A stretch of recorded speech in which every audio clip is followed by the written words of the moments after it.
அன்பார்ந்த Arunachala TN25 channel வழியாக பார்க்கும் அனைவருக்கும் ஒரு சின்ன விண்ணப்பம் என்னவென்றால், நமது ஸ்ரீ அண்ணாமலையார் சேவா அறக்கட்டளை காலை கேப்பக்கூழு, கம்பங்கூழு, குடிக்க மினரல் வாட்டர், மாங்காய் தொக்கு தானமாக செய்து கொண்டிருந்தது. மாலை மூட்டுவலி சுப்பு, மூட்டுவலி தைலம், அன்னதானம், மாலை குடிக்க மினரல் வாட்டர் தானமாக செய்திருந்தது. இந்த 2 சேவையும் என்னால் தொடர்ந்து செய்ய முடியல. காரணம் என்னன்னு கேட்டிங்கன்னா, இந்த 2 சேவை தினசரி செய்யறதுக்கு ஒரு 6,000க்கு மேலே போகுது.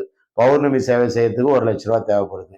இதற்கு அம்மா கடைக்கடையா பிச்சை எடுத்து காசுல தான் செய்துன்னு இருக்கிறேன்.